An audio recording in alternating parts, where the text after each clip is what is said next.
We're going to have a short presentation today, starting out with a brief introduction by Tom Ferris from Alliance Corporation. And then after that, he's going to hand it over to Robert Reynolds from Solis. And over to you, Tom. Thank you, Lisa. Good afternoon, everybody. My name is Tom Ferris. I'm the Director of USA Broadband Sales in the United States for Alliance Communications. I also have on the line today Robert Reynolds, who's the President of Solis Energy. We're looking forward to today. What we're here to talk about today is powering today's remote device infrastructure, and we are highlighting products and solutions from a company called Solis Energy. Some of you might know them. Maybe this might be your first time, but personally I've worked with Solis now for probably about 6 or 7 years. Good company located down in Florida where there's a lot of sun, so they have a lot of experience with solar down there. Very innovative company, very responsive company, has designed products that fit the needs of the wireless broadband community and all the new remote small devices that are being populated out there on the edge of our networks. So these are purpose-built products. These aren't the types of solar products that you're going to see covering entire acres and acres of land out there. This is stuff designed specifically to power all of these great devices that we're all getting into these days out at the edge of the networks. Okay, I'm going to give you a brief on Alliance Communications, and then we'll turn it over to Robert. So Alliance is a wireless and wireline logistics and distribution company. We have facilities throughout Canada, the United States, and Mexico, serving the entire hemisphere. We offer a large variety of both wireless, wireline, and also infrastructure products, all those things that go into attaching things to towers and rooftops and channeling and boring underground. We also provide IDAS and ODAS solutions, fiber optic, both raw fiber as well as finished fiber products like jumpers and specialty cable assemblies. And we're also in the supply chain business as well. We do a lot of logistics support for large cellular operators in the United States and also small regional telephone companies. We have a world-class product assortment. We keep extensive inventory on a variety of different products that are used every day by wireless and wireline integrators and carriers. We try to be as independent as possible. We have several overlapping products in those categories, so we try to be kind of an honest broker for our customers out there. We provide both pre- and post-sales technical support, including product training in several of our facilities around the world. And we, like I said earlier, we have warehouses throughout the Americas and Latin America. On the technical side of things, we try to be a value-added distributor in providing, specifically in the RF field, microwave path licensing and design for both point-to-point and multi-point and mesh networks. We also do product pre-configuration in our service facilities where we can actually install the latest and greatest firmwares, load IP addresses, and do all kinds of things with the radios and other networking products. When they show up, they're ready for installation. We do kitting as well, so we'll build out cabinets, we'll build out all the materials you need for a cell site. We also are big in the tower industry. We represent several tower and steel manufacturers, so we'll assist you with designing towers for you. And we also do Tier 1 and 2 technical support and RMAs for many of the products that we represent. Some of the products that my division focuses on, which is called the Broadband Division, we provide products from several manufacturers in the backhaul and transport systems, companies like Redline and DragonWave, Ciclu, Bridgewave, Cambium. We provide both products in the point-to-point and multi-point variety, as well as licensed and unlicensed frequencies. And then we'll also step down to some of the edge products like mesh products or even outdoor Wi-Fi. As I said earlier, we have a tower department where we can actually assist you in designing the right type of tower for what you want to put on it anywhere in the Americas. And we have a specialty in AC, DC, and UPS products, which leads me into our discussions today.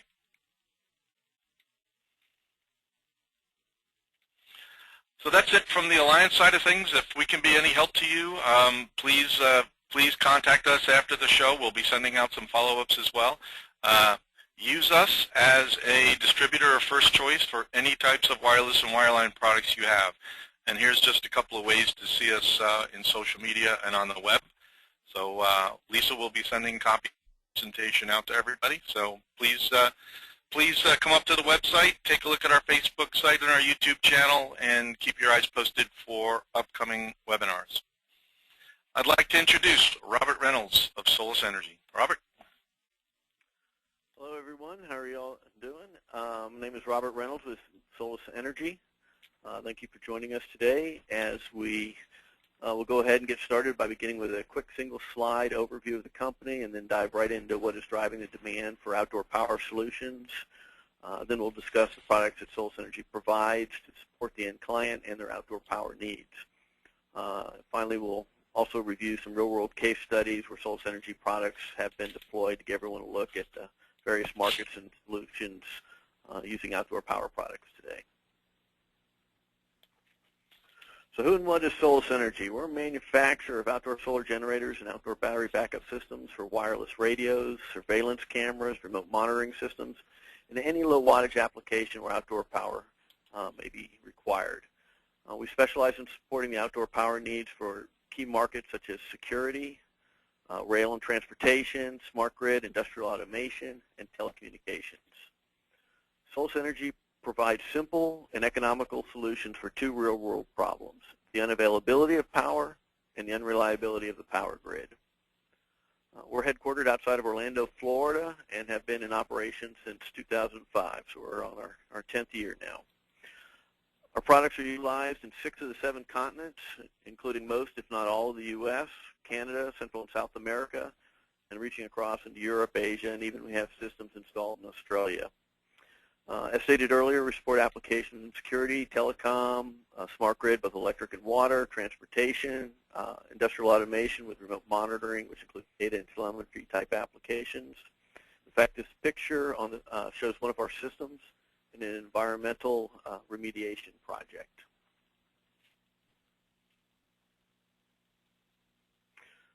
The emergence of low-cost, low-power radios and security devices has generated a flood of new infrastructure applications. Low-power radios are being used to build public safety networks, both electric and water smart grid advanced metering infrastructure, Wi-Fi hot zones and microcells, surveillance and monitoring systems. In fact, this is huge. Try to find a place that doesn't need security, whether it's college campuses to malls, oil fields. We also do quite a bit in transportation, including positive train control and rail system monitoring systems.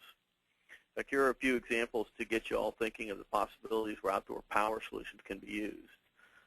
In public safety, radios are used to send video back from surveillance cameras as well as power the emergency communications equipment.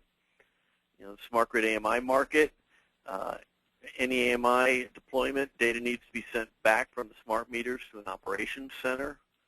In telecommunications, wireless broadbands being deployed all over America, whether it's rural or metropolitan. Additionally, the next generation of LTE cell phone sites are small radios that can be attached to the outside of a building or a light pole. In security, there are initiatives for power transfer stations to have perimeter surveillance and the security, as well as railroad bridges, crossing navigable waterways are all being mandated to have surveillance.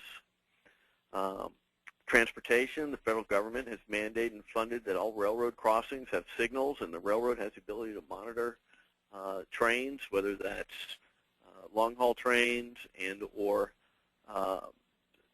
type urban local transport trains.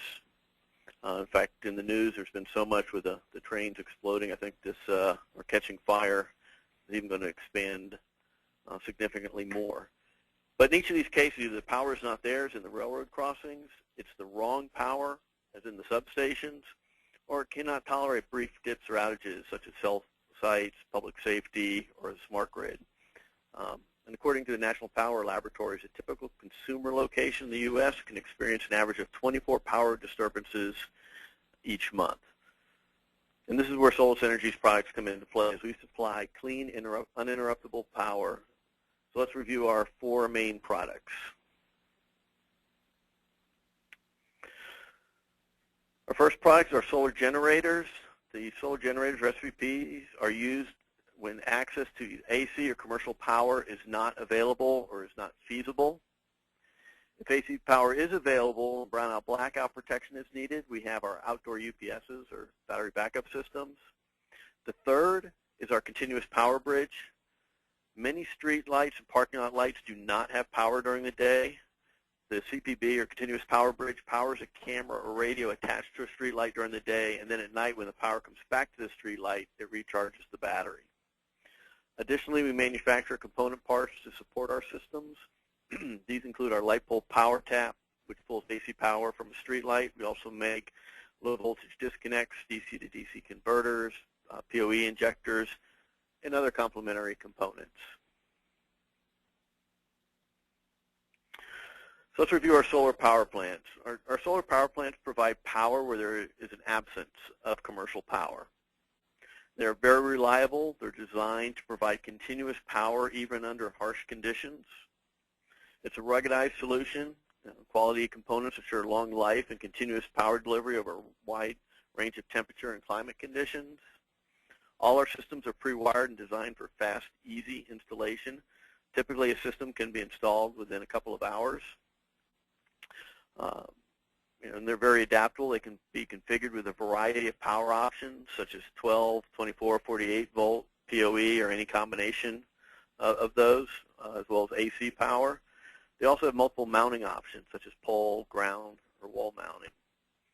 And depending on the location and size of the load, systems can be as small as a briefcase to as large as small huts with a very large solar panel array attached to them.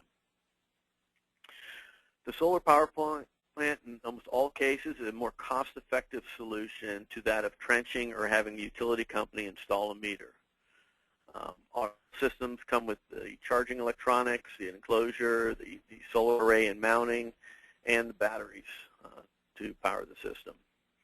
In order to design a system, we will need to know the location, the low voltage, and either the load watts or load amps. And this is very important, as every watt adds up to money, and the difference between a few watts can mean the difference between hundreds or even thousands of dollars to your solution.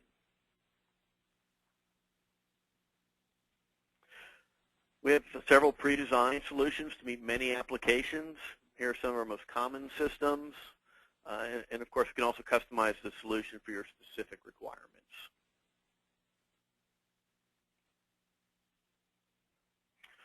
Our next product is our outdoor UPS, which is designed for brownout and blackout protection. UPSs are critical to infrastructure applications. Unlike indoor scenarios, most outdoor UPSs are designed with 8 hours of backup time. This is usually enough time for most utilities to get the power back up and running. For the integrators, it's a great upsell to any wireless or security application. It builds reliability into the system. And it's a relatively easy upsell for those purchasing a mesh solution for redundant paths. The fact of the matter is, when power goes out, a whole section of the grid goes down, taking out the redundant paths with it. So the UPSs are what provides that power during those conditions and keeps those mesh networks active. UPSs are a requirement in most telco solutions where 5 nines reliability is required. The UPSs consist of the enclosure, the charge controller, and the battery, so everything you need to power the system. Once again, when designing a UPS, we will need the load voltage, needed the load watts or amps.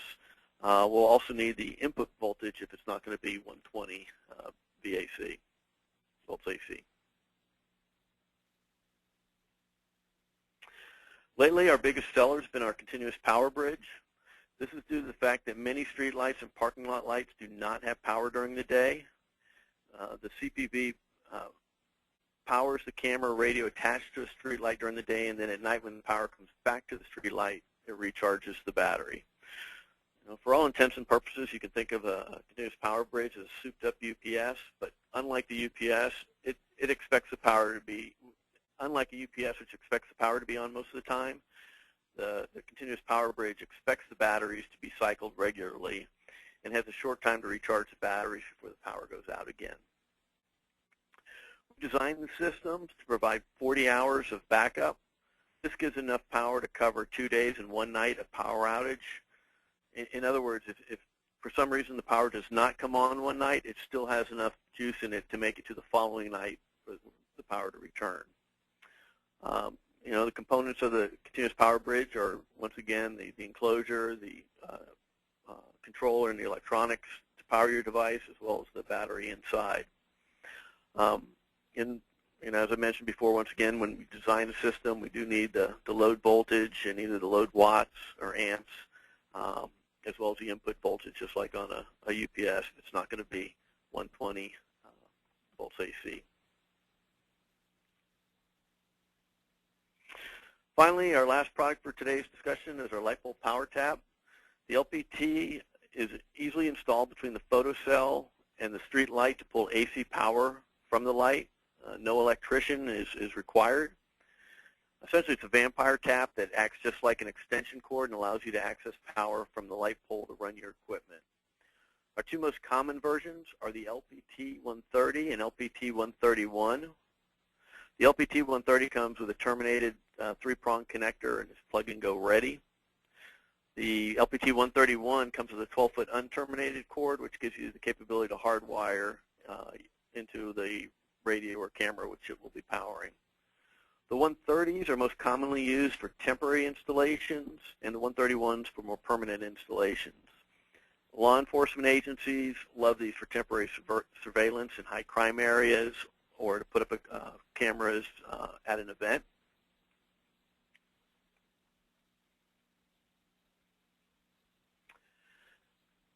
As we stated earlier, all our equipment include an enclosure for the batteries and the electronics.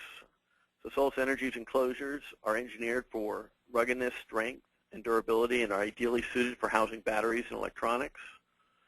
They provide NEMA 3R protection against falling dirt, rain, sleet, and snow. Our industrial-grade enclosures are made of heavy-gauge aluminum with a continuous stainless steel hinge and stainless steel locking hardware. And because they are aluminum, they're highly durable without the weight or the unsightly rust stains of painted steel. And our white powder coat provides improved thermal protection as well as making the enclosures more aesthetically pleasing. And all our enclosures are available in stainless steel.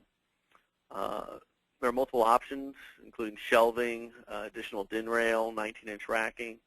And because we fabricate and design our own enclosures, if there's additional customization that is required, we do have that capability as well.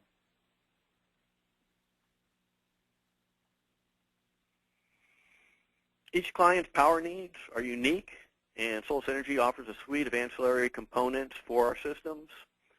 The first is our PSI, our power splitter injector. It can be used as a power over Ethernet injector, or it can be used as a PoE splitter. It has 2 PoE ports, so you can easily attach a PoE camera and radio and then connect with a crossover cable the two together. And because it has independent power feeds, you can power 2 different voltage PoE devices. So for example, a 48-volt DC radio and a 24-volt DC camera. Our DC100 is a DC to DC converter with both terminal and PoE outputs. So it can be configured for either 24 or 48-volt DC output or any voltage in between 18 and 48 volts. We also have low voltage disconnects. We have a couple of models. We have an 8 amp and a 40 amp.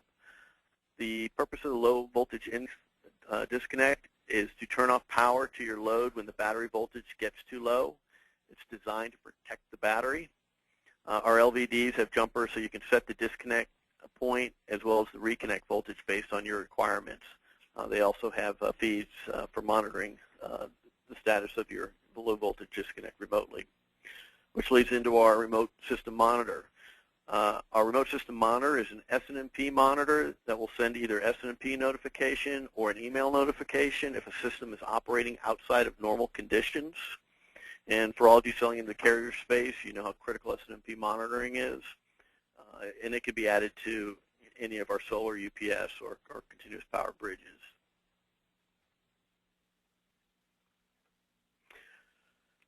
Since I covered a lot here, it's a quick review. We manufacture solar power plants, outdoor UPS, continuous power bridges, as well as several other ancillary products to support these systems.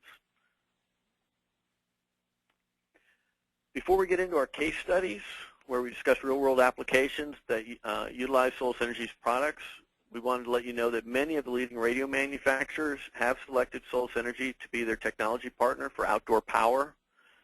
Radio manufacturers are often the key driver for large projects where outdoor power is being requested. This gives you the comfort of offering a tested and approved solution from both the radio and the power components of your system.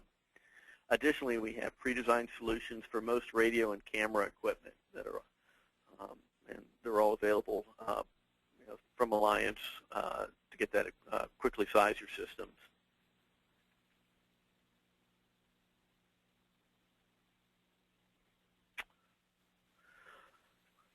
Our first case study was brought to us by one of our radio partners. It involves an electric utility that serves the Midwest. They were looking to deploy an AMI network to improve service and avoid building new power plant through better management of their distribution network. The utility needed to deploy a wireless network to support their advanced metering infrastructure. The challenge was to create a high reliability network because of this, because of the critical nature of this infrastructure. The solution was to create a smart grid enabled by communications infrastructure that will have multiple benefits. Solis Energy's outdoor UPSs were deployed to reliably power the wireless communications network. They were designed to ensure continuous power for up to 8 hours for each of the radios deployed. And with the exception of a few tornadoes and a couple of lightning strikes, this system with over 400 nodes has been operating flawlessly for over 3 years now.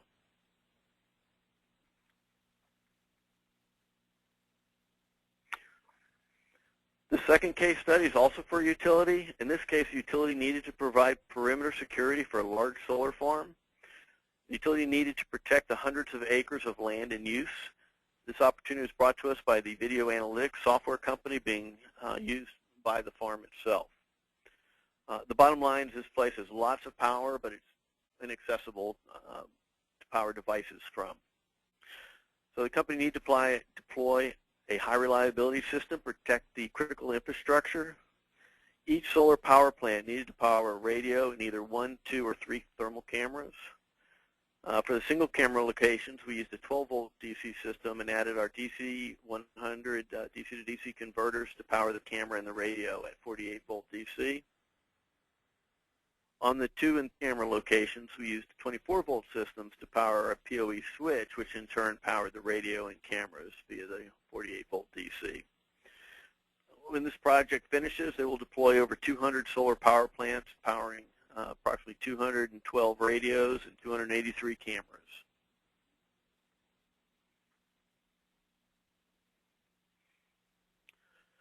Next case study is a construction company that manages large projects across the U.S. At each job site, they want to have their construction and project managers to have access to building permits, site plans, schedules, email, Wi-Fi calling from their cell phones, and a host of other applications, including access from their notebooks and iPads from anywhere on the site. For most locations, power was not available and our solar power plants are being deployed. Some locations have job site power, but the power is not clean nor reliable, so they've deployed our outdoor UPSs. Each system includes one of our DC 100 DC converters to provide both 48-volt DC terminal handoff as well as a PoE handoff. And although some sites have added security cameras, the justification focused on job site communications and access, not necessarily the surveillance aspect of it. And then when a job ends, they plan to move this equipment to the next job site. I see this one as one of the highest growth opportunities, as very few integrators have targeted this market from the job site communications perspective versus the security perspective.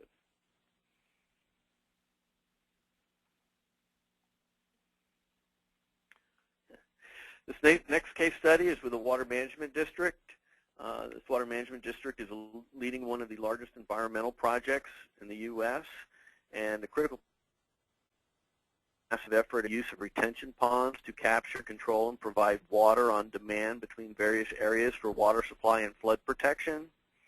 This involves an industrial pumping system that quickly moves large amounts of water to and from retention ponds and waterways. And since these enormous pumps are turned on and off blindly from a remote switching location, there's always a danger of harming anything immediately in front of the valve openings. These include both animals who have built their homes on or around these valves, as well as people such as naturists or teenagers who happen to be in the area without permission. Just to give you a size, each of these valve openings are about 6 feet. So it's a huge amount of water coming through there. The challenge was these remote locations present is how best to power surveillance cameras and wireless equipment used to transmit data back to the network operations center. Running cable from the local power company would, of course, be cost prohibitive. Additionally, these systems must be reliable under extreme environmental conditions, including heavy rain, heat, high humidity, and the occasional hurricane that we have down here.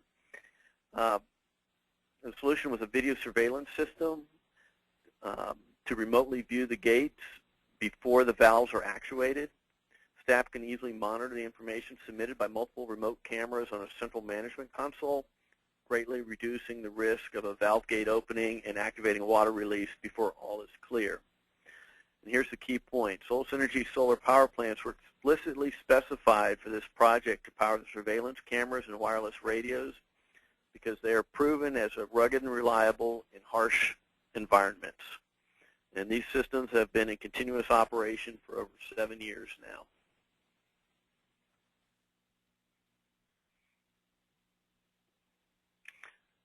Our last case study centers around a large national retail travel center with 600+ sites throughout the U.S. The client originally requested solar power to support an outdoor Wi-Fi initiative where they were going to be providing internet access to their client base and specifically truck drivers at their sites. They knew that the light poles at each location were not being powered 24/7 and were on a centralized timer. They believed the only two options were solar or rewiring the light poles. Rewiring the light poles, as in most cases, was cost prohibitive and was immediately ruled out. They were correct that solar could solve the problem needs, but it wasn't the best fit as the light poles on the lot where the Wi-Fi access points were being, because there's light poles on the lot where the wireless access points were being deployed.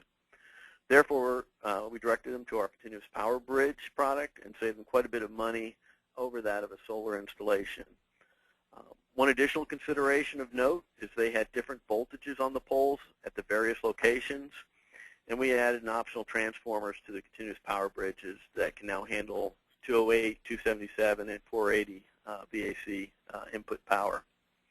When the project's complete, over 1,200 of our CPBs will be deployed.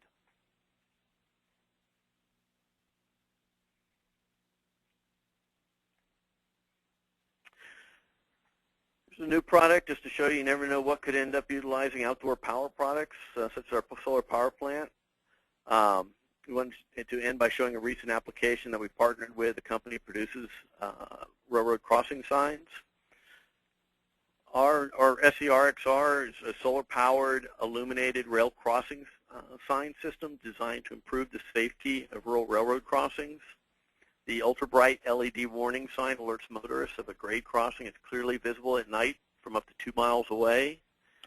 It is designed so that it can easily be installed and operated at any railroad crossing.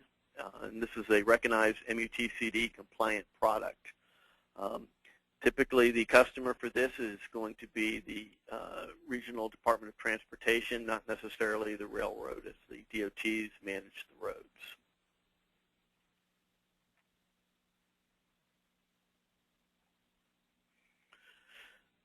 In summary, I just wanted a few quick things here. Power is a critical component in security, transportation, telecom, and industrial automation deployments. Solis Energy is recognized as a key solution partner in the low wattage outdoor power market. This is a very large and growing market that you have an opportunity to take advantage of. And then, you know, that's kind of the summary of our webinar here. What I'd like to do is thank you all, and I'll hand it back over to Tom. I'm going to open it up for a few questions. Just to interrupt here, it's Lisa. Thank you, Robert. Oh, Lisa, if anybody has any questions that they would like to submit, you can submit them through the GoToWebinar console. But I do have a few questions that people did submit when they registered that I'd like to go through, if that's okay. So the first question we had, there were quite a few questions regarding battery life. So the question was battery life, cost, installation process. How do you choose the right batteries? So for our solar power plants and our continuous power bridges, we use gel cell batteries, and our UPSs use AGM batteries.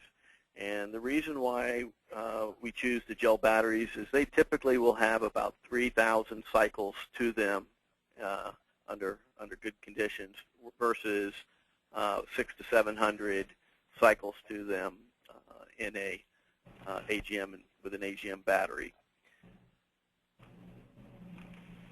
Okay. When we design our system from a battery life, they will typically, depending on where you are in the location-wise, the hotter the climate, the shorter the life, the colder the climate, the longer the life. But typically they're going to last between 5 and 7 years the way we design our systems. Okay, great. The next question is a good one. Could this system be used as an infill for cell phone repeaters? Absolutely. That, in fact, is a primary market that we focus on. And we have, not only do we have, tying it back to the batteries, not only do we have UPSs and solar for that, many of the large carriers are now requiring not only the lead-acid batteries, gel and AGM, but they're requiring NiCad batteries because of they have a 20-year lifespan or greater to them, and we also have that as an option. The other value of the NiCads, although they are significantly expensive, they also have a much larger temperature range to them before they lose capacity. Okay, great. I just got one question from someone on the webinar. Do you have anything to support fiber optic ONTEs or, quote, off-grid customers? The short answer is yes. So we have, and that's our solar power plants actually, that's what they're designed for. What we will need is just the power requirements and the location of that device. And so whether it's there's various sizes of power draw, and we just need to, once again, to us it's a device, it's just a device out there that is a critical application. So we're going to design the system to it. So we will need just whatever the power draw is and the voltage requirements for that. Thanks. I think probably the next question I'm going to ask you is probably going to have the same answer. How else can we use this product? For example, motorized slide and swing gate operators or parking barrier gates. We can power both those. I tried to give you an example of several different applications being used. We are powering some bollards that actually pop up and down out of the roads, or delineators also on the roads that slide up and down when a lane is being closed. We have everything in the agricultural. We're doing quite a bit of pumping and well monitoring options. We've also powering, also in the agricultural markets, the electronic fences, as well as remote power stations. And some of the farms out in Texas, where they have thousands of acres, they want to have just a power generation station out along the side for whether it's a car, somebody to recharge a cell phone or a notebook out there. There are literally hundreds of applications like that we fit in. We've powered scales for truck locations where trucks pull up to power the scale to measure how much is going in and out of the weight of the truck going in and out of a facility. So lots of applications out there. Yeah, I think it's safe to say that anything that requires power remotely, depending on how much power, but in most situations we should be able to handle it. And again, all you need to do is provide us with the types of equipment that you need powered and some additional information regarding location. If it's a solar application, we need to know where it's going to be. And so some very basic questions, and all you do is provide that information to us, and we'll actually engineer the systems for you and give you a turnkey solution with all the hardware and different types of batteries required for the system. There's a question, there were quite a few questions regarding that, regarding power budgets and design.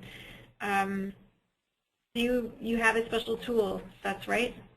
We do have tools to measure it, and when we size, specifically in solar, I'll address that first, is we have to design for the worst case scenario. So we use data from both NASA and the National Renewable Energy Labs to get the available sunlight as well as the average worst case temperature at a location.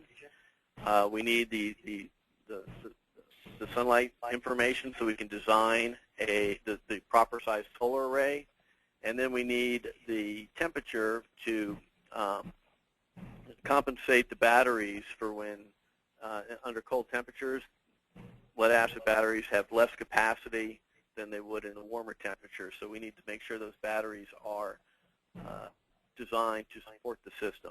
We also use the NASA data for telling us how many days of autonomy should be designed into a system. It can be anywhere from 3 to to 20 days, depending on your location, of how many days of battery backup is required to maintain a 5.9 type of reliability in your system. I guess that would pretty much answer the questions all about Northern Ontario. We have Northern Canada questions in terms of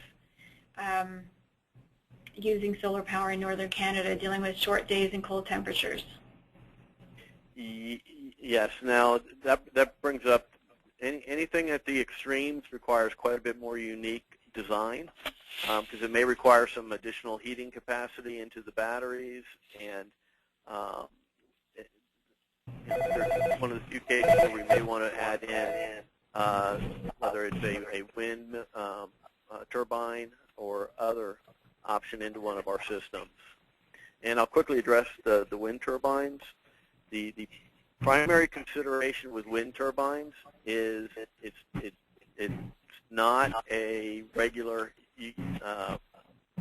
power input that you can plan on in most cases. So it's very hard to make that as your primary power source. With a few exceptions on mountaintops and or along waterways, wind is very difficult to predict, which makes it not a high reliability type of power generation for standalone off-grid systems, typically in our market. Okay. There's another question. How do you keep running for 24 continuous hours when you need 50, 100, 150 watts, as well as 3,000 watts? So we design our systems based on the load capacity. So we would design the solar array and the battery array for those 50, 100, 150 watt power draws. 3,000 is a very, very large system, and we would design that as well. It's just at that 3,000, it becomes a little bit different than what we've been showing on the rest of this presentation, just from the sheer size of it. I think that answers. Yeah. Essentially, we need the equipment, and then we would design the electronics, the battery array, and the solar array to accommodate that for a 24-hour operation. That's great, Robert. Thank you. I think you've answered all the questions. Most of them were very similar. So for everyone on the webinar, if your question wasn't answered, please feel free to send me an email, and we'll get it answered. And I'm going to give it over to you, Tom. We can close it Thank you down. very much, Lisa. Again, thanks everybody for coming on board today. Looks like we had a pretty good crowd. Just a reminder, these products are currently in stock at Alliance. So the 4 different types of products that Robert put up on the board today, we have ready availability for most of those products, depending on the size of your installation. But we should be able to take care of it pretty quickly. And again, also let us help you engineer these systems. If you need any assistance in terms of for on-site installations, we have a network of installation partners around the country who can assist you. So we can hook you up with a local who can help facilitate the implementations. All right. Robert, any other last-minute additions you'd like to make before we sign off? No, I want to thank everyone for joining, and I look forward to working with you. Okay, thanks everybody. Lisa will be following up after the show today, and you'll have a link to be able to download the presentations and also watch these on YouTube. All right. Again, thanks everybody, and hope to see you again soon on another one of our technical presentations. Bye-bye. Bye-bye.